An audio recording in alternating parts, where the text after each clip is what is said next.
علیکم ورحمۃ اللہ وبرکاتہ۔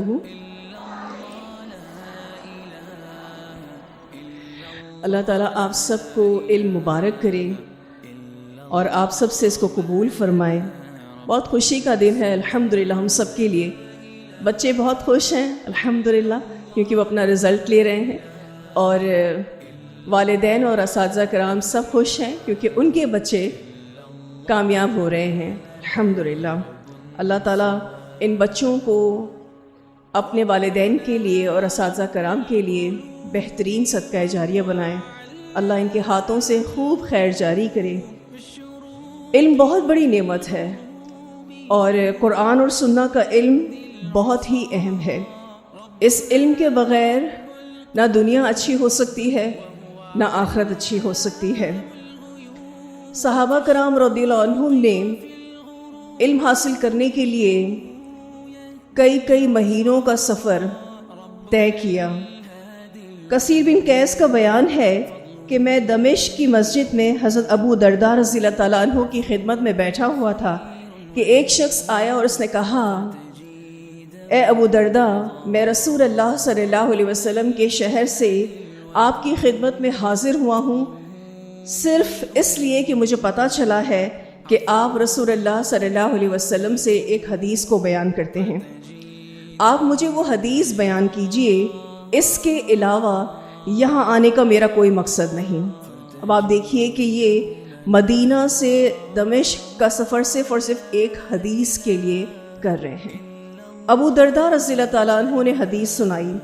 آپ صلی اللہ علیہ وسلم نے فرمایا، جو شخص طلب علم کی خاطر سفر طے کرے اس کے بدلے میں اللہ اسے جنت کے راستے پر چلائے گا، اور فرشتے طالب علم کے احترام میں اپنے پروں کو بچھاتے ہیں۔ عالم کے لیے زمین اور آسمان کی تمام مخلوق، یہاں تک کہ پانی میں رہنے والی مچھلیاں بھی مغفرت کی دعا کرتی ہیں۔ تو آپ صلی اللہ علیہ وسلم نے فرمایا کہ ایک عالم کو عابد پر اس طرح سے فضیلت حاصل ہے جیسے 14ویں رات کے چاند کو باقی ستاروں پر۔ علماء کو 14ویں کا چاند کہا گیا ہے۔ اس کی پہلی وجہ تو یہ ہے کہ وہ بہت روشن ہوتا ہے اور روشنی دیتا بھی ہے، اور دوسری وجہ یہ ہے کہ چاند کی اپنی روشنی نہیں ہوتی، وہ روشنی سورج سے دیتا ہے، اور قرآن پاک میں نبی اکرم صلی اللہ علیہ وسلم کو سراجم منیرہ کہا گیا ہے۔ بے شک علماء ہی انبیاء کے وارث ہیں، وہ درہم اور دینار چھوڑ کر نہیں جاتے بلکہ علم چھوڑ کر جاتے ہیں۔ جس نے یہ حاصل کر لیا اسے عظیم حصہ مل گیا۔ اسے ابو داؤد نے روایت کیا ہے۔ آپ دیکھتے ہیں کہ علم بہت بڑھتا جا رہا ہے لیکن اس پر عمل کرنے والے کم ہوتے جا رہے ہیں۔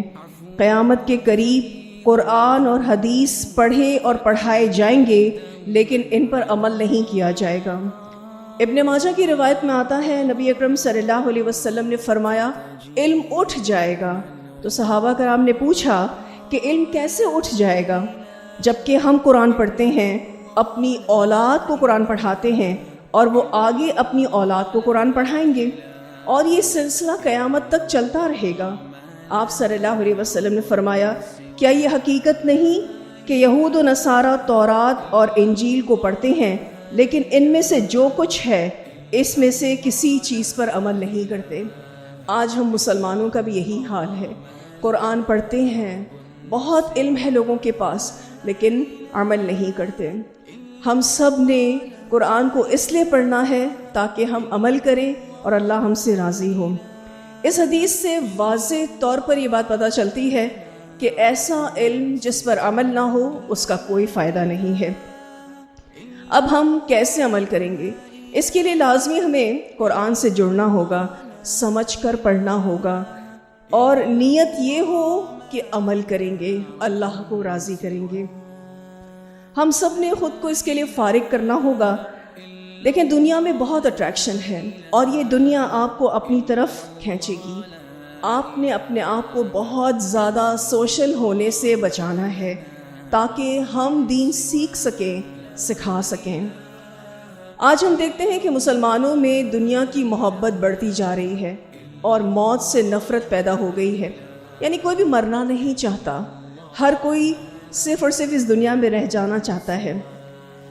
جب مرنا نہیں چاہتے تو obviously موت کی کوئی تیاری نہیں۔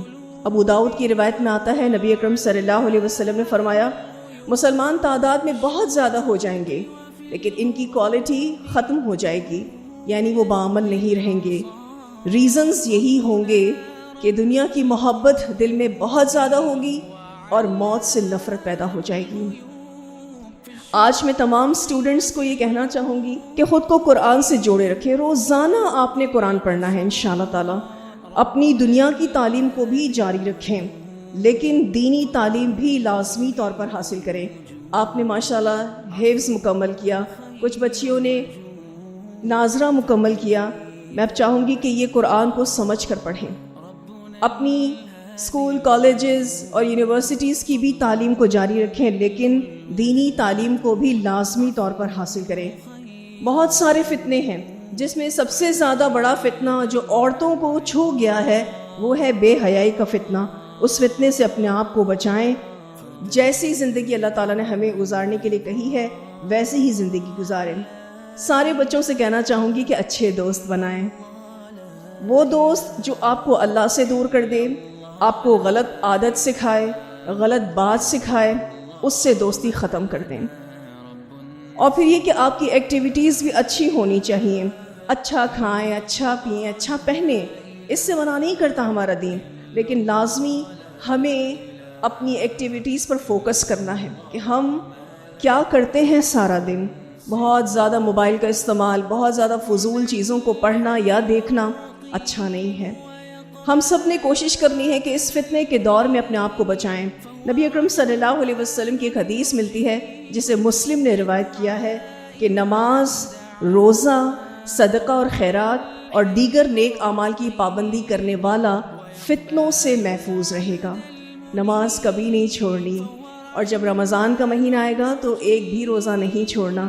اسی طرح سے جو پاکٹ منی آپ کو ملتی ہے آپ اس میں سے صدقہ بھی کریں اور دیگر نیک اعمال کریں۔ انشاءاللہ اللہ تعالیٰ آپ کو ہر طرح کی برائی سے محفوظ رکھے گا۔ نبی اکرم صلی اللہ علیہ وسلم نے فرمایا کہ فتنوں سے بچنے کے لیے جتنا ہو سکے اپنے گھروں میں ہی رہیں، یعنی جتنا زیادہ آپ اپنے گھر میں رہیں گے اتنا زیادہ آپ اپنے آپ کو فتنوں سے محفوظ رکھیں گے۔ آج ماشاءاللہ الحمدللہ ہمارے ساتھ بچوں کی مائیں بھی موجود ہیں۔ میں آپ سب سے یہ کہنا چاہتی ہوں کہ اولاد ہمارے پاس امانت ہے اور ہمیں اس امانت سے جڑی ہر ذمہ داری کو پورا کرنا ہے۔ ہمیں اس امانت کا جواب اللہ رب العزت کو دینا ہے کہ ہم نے ان کی کیسی تربیت کی ہے۔ صرف مدارس میں بھیج دینے سے ہماری یہ ذمہ داری پوری نہیں ہوتی، لازماً ہمیں اپنے گھر کا ماحول دینی بنانا ہوگا، خود بھی نیک بننا ہوگا، تب جا کر اولاد کی تربیت آسان ہوگی۔ لازمی طور پر دیکھیں کہ بچوں کی ایکٹیویٹیز کیا ہیں، ان کے دوست کون ہیں، ان کے تعلیمی معیار پر توجہ دیں۔ ہماری زبان میں یعنی ہم والدین کی زبان میں تبھی اثر آئے گا جب ہم خود بعمل ہوں گے۔ جب تک ہمارے عمل میں کوتاہیاں ہیں تب تک ہم اپنے بچوں کو کچھ بھی نہیں سکھا سکتے۔ یاد رکھیے گا یہ بات کہ ہماری تھوڑی سی لاپرواہی ہمارے بچوں کے مستقبل کو تباہ و برباد کر سکتی ہے۔ آج کل بچوں کے اندر ایسے شوق دیکھے گئے ہیں جو ان کو غلط راہ کی طرف لے جاتے ہیں۔ ہم ایز پیرنٹس ان کو بتائیں کہ یہ غلط ہے، ان کو سمجھائیں، اور دیکھیں اولاد کی محبت میں ہم ان کی غلط خواہشات کو پورا نہ کریں۔ بچوں کو ہماری ضرورت ہے، یہ بات یاد رکھیے گا۔ اس کے لیے ضروری ہے کہ ہم بھی اپنے آپ کو بہت ساری فضول چیزوں سے بچائیں۔ آج میں یہ دیکھتی ہوں جہاں بچے بہت زیادہ موبائل کا استعمال کرتے ہیں، اور اچھا نہیں، فضول استعمال، وہاں خواتین بھی بہت زیادہ موبائل کا استعمال کرتی ہیں، اور وہ بھی کوئی کریٹیوٹی کے اعتبار سے نہیں ہوتا، زیادہ تر موبائل ایکٹیویٹیز فضولیات پر ہی ہوتی ہیں۔ تو کوشش کریں اپنے آپ کو فضول چیزوں سے بچائیں، بازاروں میں کم جائیں، ضرورت کے تحت ضرور جائیں لیکن بازاروں میں اپنا ٹائم ضائع نہ کریں، تاکہ ہمیں اپنے بچوں کی تربیت کرنے کا اور عبادات کرنے کا موقع ملے۔ ہم سب اللہ تعالیٰ ہی کی توفیق سے نیک عمل کو کرنے والے ہیں اور اللہ ہی کی توفیق سے اپنے آپ کو برائیوں سے بچانے والے ہیں۔ یہ بات ہمیشہ یاد رکھیے گا، وما توفیقی الا باللہ۔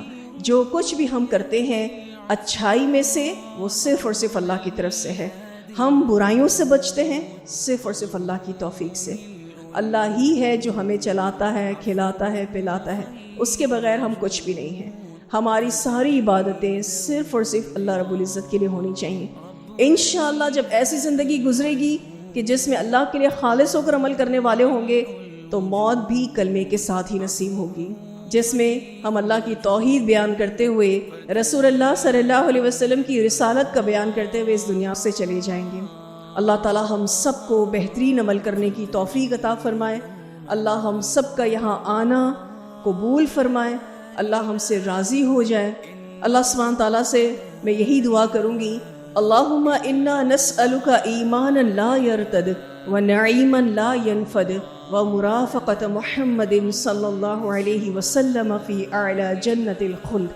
اللہ تعالیٰ ہمیں ایسا ایمان نصیب کرے جس میں کوئی تردد نہ ہو، کوئی کنفیوژن نہ ہو۔ اللہ ہمیں ایسی نعمتوں سے نوازے جو ہمیشہ باقی رہیں، اور ہمیں جنت اعلیٰ میں رسول اللہ صلی اللہ علیہ وسلم کی رفاقت نصیب کرے، آمین۔ اللہ آپ سب کی نسلوں میں ایمان چلائے انشاءاللہ تعالی۔ جزاکم اللہ خیر، وآخر دعوانا الحمد للہ رب العالمین۔ سبحانک اللہم وبحمدک، نشہد ان لا الہ الا انت، نستغفرک ونتوب الیک۔ السلام علیکم ورحمۃ اللہ وبرکاتہ۔ لا إله إلا الله، لا إله إلا الله، لا